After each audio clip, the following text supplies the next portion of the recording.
Welcome back to AutoChimp Electronics, guys. So today we're going to be showing you how to do the installation of the multi-camera kit in the Toyota Land Cruiser Prado. This is the 150 series from 2020 onwards. Anything with this style of dash or stereo, this kit's going to work for.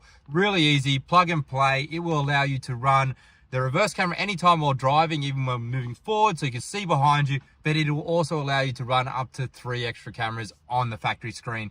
This is particularly good on this model because you can't change this style of stereo very easily, and in fact it's quite expensive to do. So this will allow you to run all those videos and cameras from trailers, caravans, front cameras to side cameras on that factory screen. So I'm going to jump in and show you how to install it now. It's quick and easy, probably about 10-15 minutes to do. You're only going to need a couple of tools in this video. Like we use in most of our videos, we're going to use a 10mm socket screwdriver, which is going to be used to undo the screws behind the stereo, and the non-marring plastic pry bars. Again, we have these all available on our website, so if you don't have them, you can buy them. They're fairly cheap from us. We do sell them as a bit of a package and a kit, so you don't have to stress too much. On this vehicle, the first step is to pull the climate control out, and you're just going to put the non-marring pry bar underneath and push it forward. And it'll be a little bit of a click and quite hard. Just support it with your hand so you don't scratch anything. And as you pull it forward, you're just going to undo this locking tab on the plug on the back of the climate control, and then you can remove that. Put it somewhere safe so you don't scratch it, maybe back seat of the car or even on the dash. If you have a mat, put it on there, just be careful, okay? From there, we are going to do these bolts that are underneath. There is actually 4 bolts. You can see them slightly here, one in the top right, one in the bottom right, and then again the same on the left and right hand side. And you're just going to take that 10mm screwdriver, you're going to quickly undo all 4 of those, and just be careful not to drop them into the dash. Next step, guys, is to get a cloth or something soft just to put on the center console here. That is purely so you don't scratch anything. And the next step is going to be pulling the stereo itself out. So you can just run your hands across the top here with your fingernails, or you can use the non-marring pry bar. And you're just going to pull it forward a bit, and then pull it on both corners, and then you can pull the bottom of the stereo out and run it forward. The reason the mat's there is just so you can stabilize it. And like all the other modern vehicles or modern Toyotas that we've been doing, it's just these 2 plugs here, the main power plug and the one next to it. So closest to the driver's side, the 2 white ones, we're just going to unplug them. These have little locking tabs. You just press them on top and pull them out. And that's where our T-harness is going to plug into. And I'm going to grab the T-harness now and show you. Okay, so this is the 2020 T-harness, which suits a variety of vehicles or most of the modern Toyotas. It's really simple and straightforward. You can't get anything wrong. There is only 2 plugs that go into the back of the radio. The 2 we just unclipped. So you undo the harness. It's going to open up like this. You do have the 2 T-piece harnesses or Y pieces. You cannot get this wrong. They will only plug into the one plug that it is suited for, because they are both different. Plug them into the car ones and then plug them back into the radio. You want to just do this and make sure all the cables are nice and neat, just for the sake of, nice neat install. All right, there we go. They should click in nice and tight. And that's all the installation is, so it won't void any warranty. It is really easy. It is plug and play. And from here, you're just going to get the main AutoChimp multi-camera module. So this is the main kit, and this is how it's going to come. I'm going to open that up. This is the main module. Again, this is very straightforward as well. You cannot get it wrong. It has a main power plug on that T-harness. And also on that T-harness is a red and black RCA, which will go to the red and black inputs on the AutoChimp module. It's been made so they're all coming out the same way. So if you wanted to get some tape to neaten that up, we do sell the cloth tape. You can loom that up nice and neat. From there, if you want to run extra cameras, you can use camera 2, 3, and 4. And that will be your RCA inputs, which is a universal style for all aftermarket cameras. And you can plug those cameras in here. So if you have it on the car, or you can use that already. If you don't have that, we do sell cameras, and we do sell them with the RCA inputs, which is really easy to use. So jump on our website for that. Now, one thing to note when you're using aftermarket cameras, sometimes on caravans, trailers, and boats, you do have heavy duty style caravan connectors, which are a large 4-pin round connector. If you already have that on your vehicle, we do sell an adapter. It is a 4-pin to RCA adapter, which is common across all cameras in most of the world and most of Australia. And I'll show that to you right now.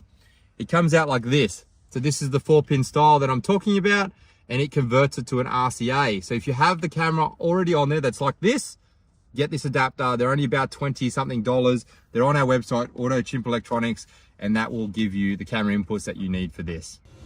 Once you're finished with that, there is heaps of room behind the dash. You're just going to tuck the module away. There is double-sided tape in the kit as well if you wanted to mount it up. But there is heaps and heaps of room there, so you don't need to stress too much about it. The last part you have is these. These are the two switch plugs. This is for how to activate the factory camera and the aftermarket camera, or the second or third camera.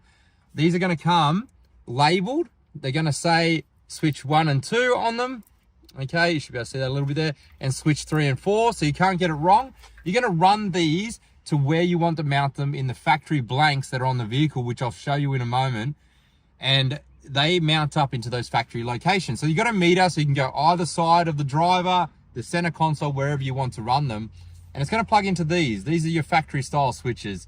Now, we give these kits, or we sell these kits with the correct switch for the vehicle. We've done the hard work for you. So if you're unsure, you can email us and we will tell you, but our kits are pre-made, ready to go for you. That is literally going to plug in. So you're going to run it to the spot you want, plug it in. Camera 1 will activate the factory camera. Camera 2 will activate the secondary camera. And then we do have the option for camera 3 and 4 off the other plug if you wanted additional cameras.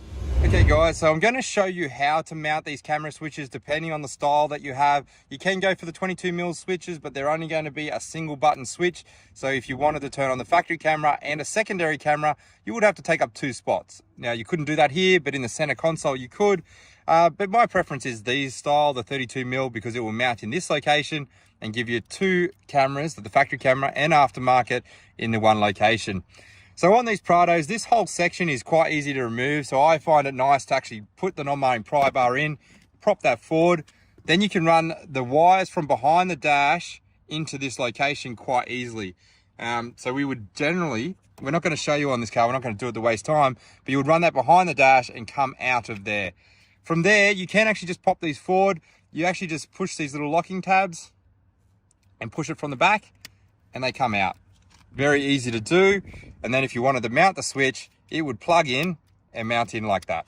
Okay, so we've just put all the module in, guys, and we're just going to show you how it operates. So camera 1 will actually turn on the factory camera. So if you're driving forward and you've got passengers in the back, it will allow you to see behind you, and it also allow you to check up on your trailer, you know, caravan, etc., anything that you're towing. And then camera 2 will operate any aftermarket or secondary camera that you put on the vehicle, whether that be on the back of your caravan, back of your trailer, whatever you want. It could be a front camera, and you can even add camera 3 and 4 if you wanted to run all those cameras.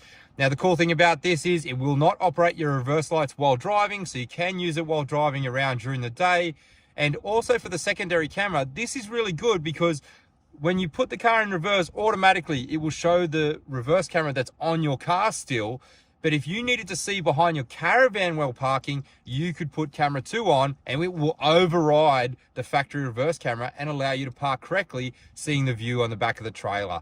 So that's why these kits are really, really cool. Those of you out there that just want the camera on activation kit, we do sell a separate kit that is just camera on. No additional cameras, but just turns the factory reverse camera on while driving. It is a trimmed down version of our multi-camera kit and a little bit cheaper for those guys out there that just want that feature. We sell it with both a single button instead of the dual button because you're only turning the one camera on, but that is also available. When you're returning this and you've got all the module in, just ensure that all the cables are up high and as you push them in, because you just want to make sure you're not going to jam them when you put the dash back in, that it will just clip in.